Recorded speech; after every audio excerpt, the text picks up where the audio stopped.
He admitted to doing it because he enjoyed it, which is pretty scary. A string of unexplained deaths in a Texas hospital baffled doctors and investigators. Patients recovering from routine surgeries suddenly succumbed to mysterious neurological events. Was it a medical anomaly, a tragic coincidence, or something far more sinister lurking within the sterile walls of the hospital? Unravel the chilling mystery as a community grapples with fear and suspicion, and the truth, when it finally emerges, is more horrifying than anyone could have imagined. The oppressive Texas heat hung heavy in the air as James Blanks, a 73-year-old retiree, returned home from a triumphant poker game. A comfortable silence settled between him and his wife, Kay, a silence woven from 48 years of shared laughter, triumphs, and quiet evenings just like this. Their love story began in a nightclub, one owned by James himself, a testament to the entrepreneurial spirit that had defined much of his life. As he rose to get a celebratory drink, a sharp, burning sensation ripped through his chest. He dismissed it as heartburn, but Kay, her intuition honed by nearly 5 decades of marriage, knew better. This wasn't like James, a man who typically shrugged off minor ailments.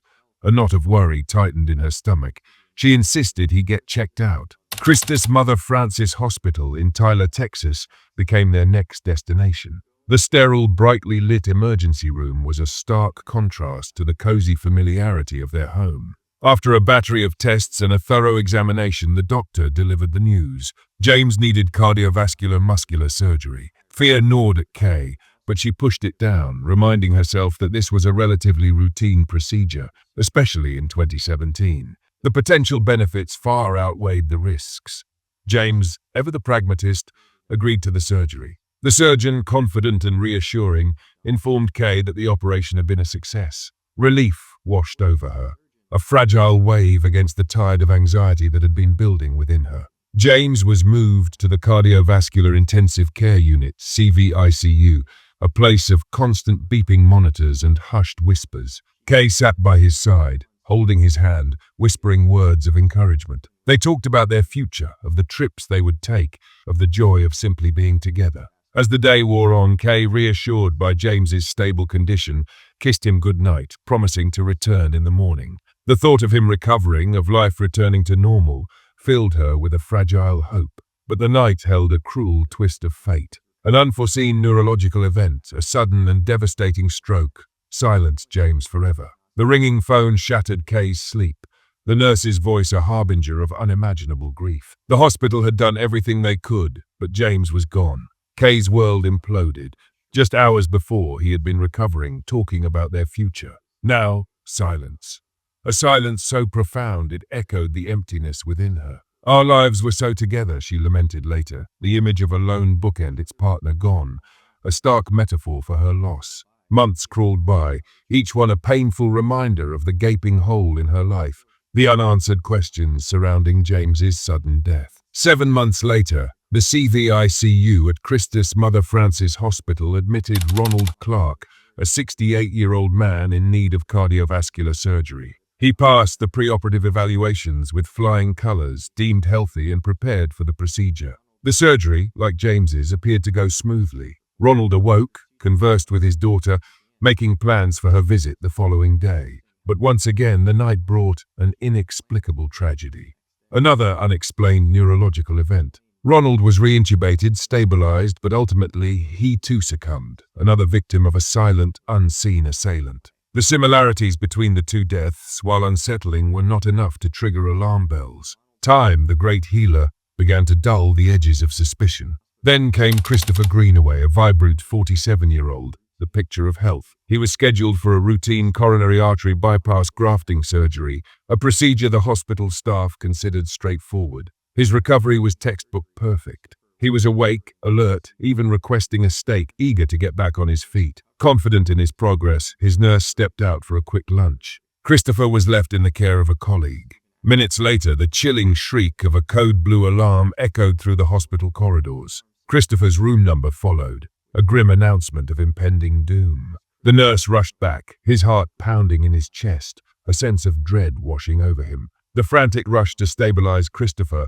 the hurried CT scan, the grim discovery of air in and around his brain. It was a horrifying replay of Ronald's case. The arterial line, a seemingly innocuous piece of medical equipment, emerged as the prime suspect. Air bubbles introduced into the artery had traveled to Christopher's brain, causing a catastrophic stroke. 2 days later, despite the Herculean efforts of the medical staff, Christopher Greenaway joined the ranks of the inexplicably deceased. 3 deaths in 8 months. A chilling pattern began to emerge, a pattern that defied medical logic and whispered of something far more sinister. The hospital staff, accustomed to the ebb and flow of life and death, felt a growing unease. This wasn't normal. Problems don't happen with this frequency anywhere, a seasoned medical professional observed, for any reason other than some external effect. The hospital launched a full-scale investigation, a 360-degree evaluation that scrutinized every aspect of the arterial line process. Cameras were installed in the ICU, their unblinking eyes recording every movement, every interaction, every shadow that danced across the sterile floors. The unexplained events, however, continued their grim procession. Sometimes twice a month, sometimes a month apart, they cast a long, dark shadow over the hospital, breeding suspicion and mistrust. Nurses eyed doctors, doctors eyed nurses, each searching for an answer, a culprit, a reason for the inexplicable string of tragedies. The hospital, once a sanctuary of healing, became a breeding ground for fear and paranoia. The new year, 2018, arrived, cloaked in a sense of foreboding. In January, Joseph Colino, a 58-year-old man, was rushed to the hospital for emergency heart surgery. The surgical team worked diligently, and the operation, like those before it, was deemed a success. The ICU day shift reported a positive prognosis, Joseph recovering as expected. As the night shift assumed their duties, an eerie quiet settled over the ICU. Then, in the pre-dawn hours, the familiar shriek of a code blue alarm ripped through the stillness. Joseph's room. Nurses swarmed into his room, finding him in dire straits, his heart racing erratically, his blood pressure plummeting dangerously low. He was stabilized and rushed for an MRI. The results confirmed the grim suspicions, massive strokes on both sides of his brain. Joseph clung to life, but the damage was irreversible. He was eventually discharged to a long-term rehabilitation facility, his life forever altered by the unseen hand that had dealt him such a cruel blow. Such a cruel blow. The following day, hospital executives and security personnel huddled around monitors, replaying the surveillance footage from the night of Joseph's stroke. They meticulously analyzed every second, every movement, every detail, desperately seeking an explanation, a clue, anything that could shed light on the unfolding nightmare. They focused on the moments leading up to the code blue alarm, their eyes scanning the sterile, brightly lit room. At 1:22 a.m., the alarm blared. Rewinding the footage to 5 minutes prior, a figure emerged from the shadows. A nurse. He entered Joseph's room, stayed briefly, and then exited, walking down the hall to the nurse's station, positioning himself at the edge of the camera's frame. As the code blue alarm sounded and other nurses rushed to Joseph's aid, this nurse remained at the station, his eyes fixed on the vital signs monitor, a silent observer of the chaos he had wrought. The nurse was identified as William George Davis, known as Will. Further review of the footage revealed an even more damning detail. Prior to entering Joseph's room, Will was seen leaving a supply room, a syringe clearly visible in his hand. Less than 2 minutes later, Joseph's life took a devastating turn. Hospital records were meticulously reviewed, cross-referenced with staffing schedules, searching for a connection, a common denominator. A chilling pattern emerged. Each unexplained incident occurred during the night shift, on the ICU floor,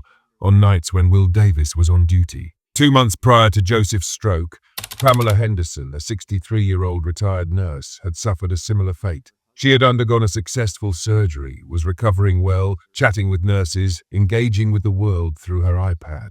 Then, without warning, she lost the ability to speak, her eyes remaining closed. A CT scan revealed the telltale signs of air-induced strokes, small pockets of air scattered throughout her brain. She survived, but the damage was profound, robbing her of her independence, her dreams of a peaceful retirement shattered. Reviewing the surveillance footage, the investigators saw Will Davis enter Pamela's room.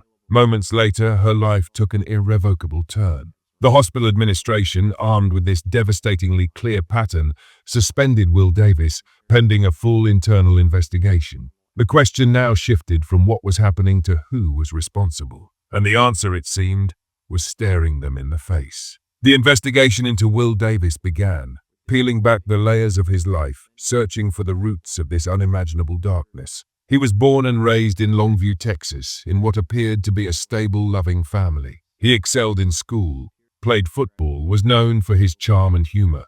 He pursued a career in nursing, seemingly driven by a desire to help others. How could this seemingly upstanding young man be capable of such monstrous acts? While Will's mother painted a picture of a happy, loving family, others who knew him offered a different perspective. They spoke of a controlling father who instilled in Will an unrelenting need to be better than everyone else, a need that manifested as a deep-seated insecurity and a thirst for control. A cousin of Will's childhood girlfriend recounted disturbing instances of his controlling behavior, his obsessive need to know her whereabouts, his manipulative tactics, and a terrifying incident where he attempted to drive his truck into her family's home after they issued a restraining order against him due to his abusive behavior. As the investigation deepened, hospital executives interviewed Will's colleagues, hoping to find some explanation, some exculpatory evidence. The nurses, however, consistently described him as a helpful and competent colleague.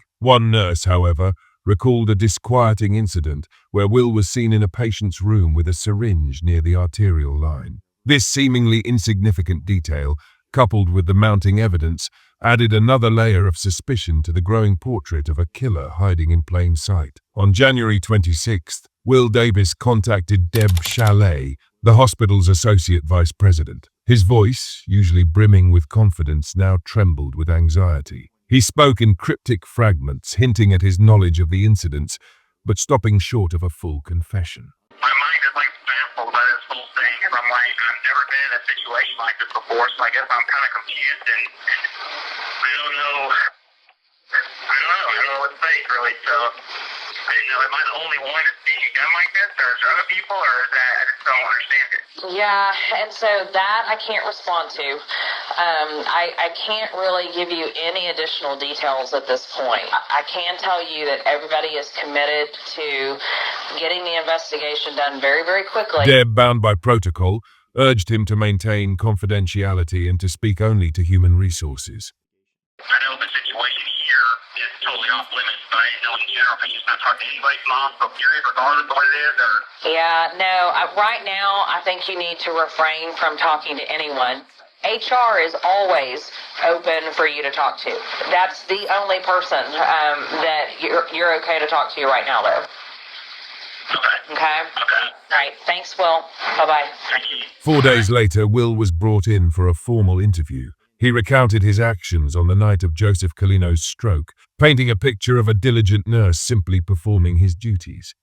We just want to get to where we can nail down what happened. Okay. Let's say we'll start square one. I'm just going to kind of go from the beginning. And, I had patients in 18, 19, and 20. Yeah. Which was right next to 21, obviously, the patient we're discussing. Then went next door to help Lacey with some labs. Okay. And usually most time, we all look out for each other. So he'll say, hey, can you listen out, just make sure, especially with it being a fresh heart patient. And anyway, I heard IV beeping. I walked in the room to see what it was. Even the patient had asked me, he said, hey, what's that beeping? He claimed to have responded to an IV alarm, reset the pump, flushed the arterial line, and then left the room. Flushed the line, and the blood cleared out and everything. Okay. After that, everything looked good.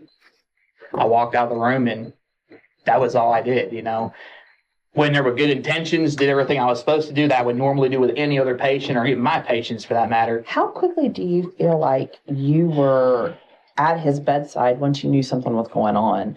And there to participate and to help? I just went down the hall immediately to go down there and look and see what's going on. When you got to the room, did you say, guys, I was just in here, 5 minutes ago, flushed his line, I reset the pump, he was talking to me. That part I didn't say, and I wish I would have said. I had good intentions, he insisted. I did everything I was supposed to do. But the surveillance footage exposed his lies. It showed him lingering at the nurse's station, watching Joseph's vital signs deteriorate, not rushing to his aid, as he claimed. He waited for almost 3 minutes before intervening, a chilling display of indifference to human life. Detective Jeff Roberts, now deeply involved in the case, contacted Tyler Radiology Associates, seeking an expert opinion.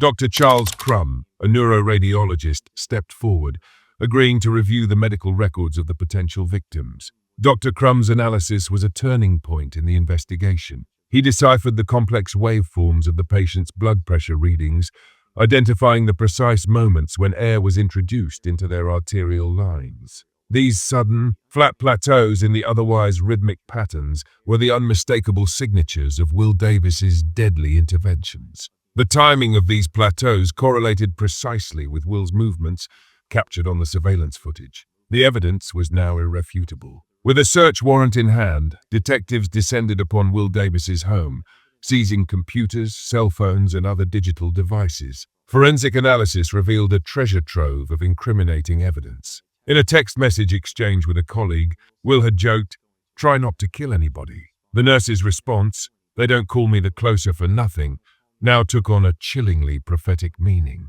Furthermore, Will's internet search history revealed a morbid fascination with the effects of injecting air into IV lines and a disturbing interest in notorious serial killers. The digital breadcrumbs he had left behind painted a clear picture of a man consumed by a dark and twisted obsession. The net closed in. Will Davis was arrested, charged with multiple counts of murder and aggravated assault.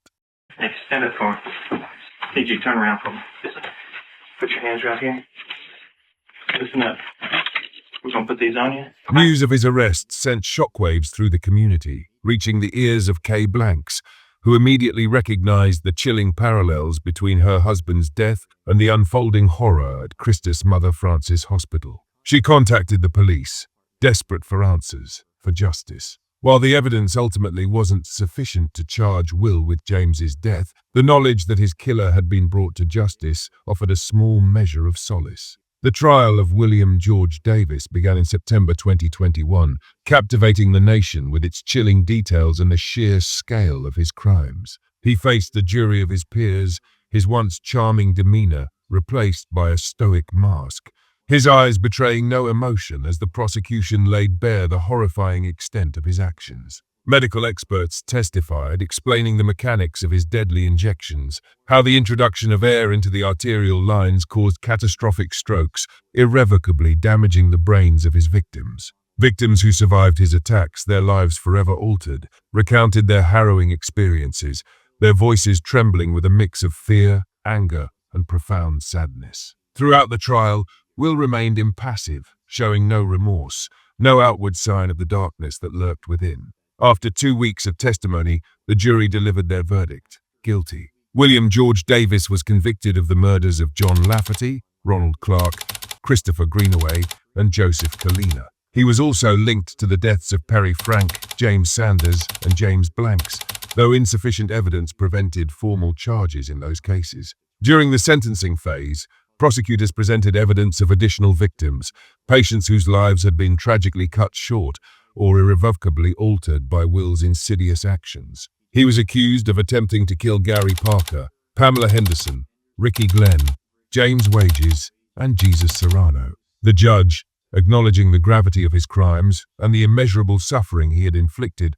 sentenced William George Davis to death. The verdict brought a sense of closure to the families of the victims, a small measure of justice in the face of unimaginable loss. The detectives and medical professionals who had worked tirelessly to unravel the complex web of deceit and bring Will to justice could finally breathe a sigh of relief, their dedication and perseverance having brought an end to the reign of terror that had gripped Christus Mother Francis Hospital. But even with the conviction and sentencing, the story of William George Davis remained shrouded in mystery. In a 2022 interview, Will finally broke his silence, offering his own account of the events that led to his downfall. He spoke of a troubled childhood marked by anxiety and depression, a failed suicide attempt, and a diagnosis of bipolar disorder that he never fully accepted.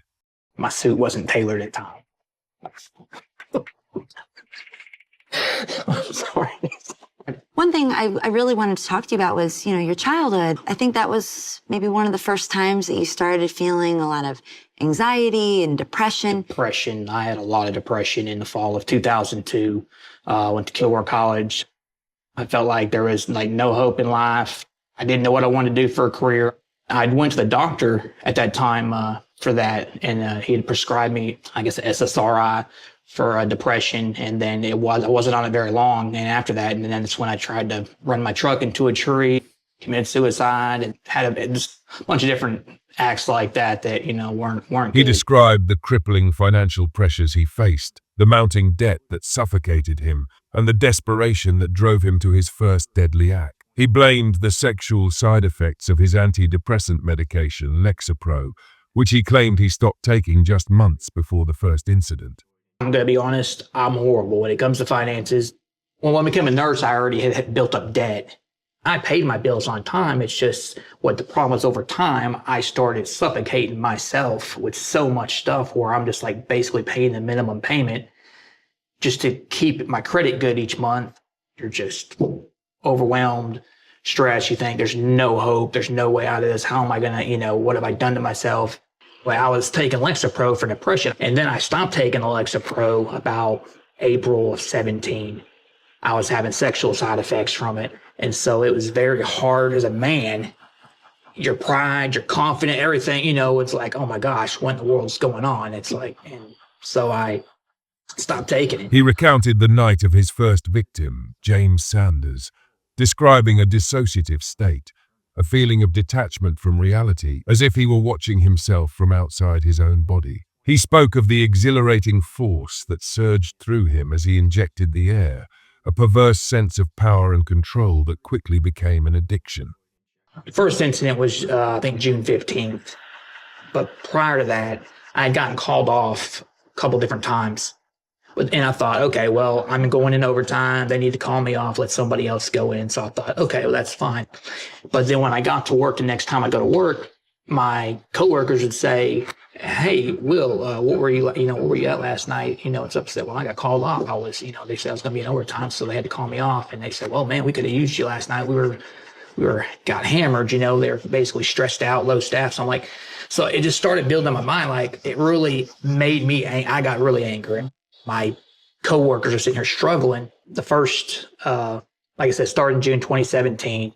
Mr. Sanders, the very first patient that night, everything started going through my head, like about everything. It's like upset at the hospital, more the upper people, because I feel like, they're up here sitting in the office, getting bonuses, taking and putting all these orders out for us to do all these things, and they don't even know how hard what we're really doing, and they're not down here with us.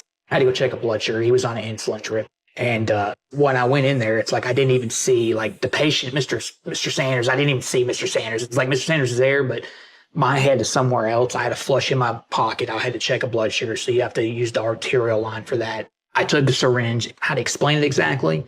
I pulled it back. I put it back on there, and I pushed it in there. And while I was doing this, I'm getting this euphoria. There's like this exhilarating force going through like my body in my head, and I'm just like, just feeling like I'm out of this world. You're thinking, oh my gosh, it's almost like a drug, like you're getting a high off a drug or something. But then that feeling afterwards, whenever people would come rushing in, or you'd have the code button going off and people would rush in, you would get like, it would amplify that feeling I had.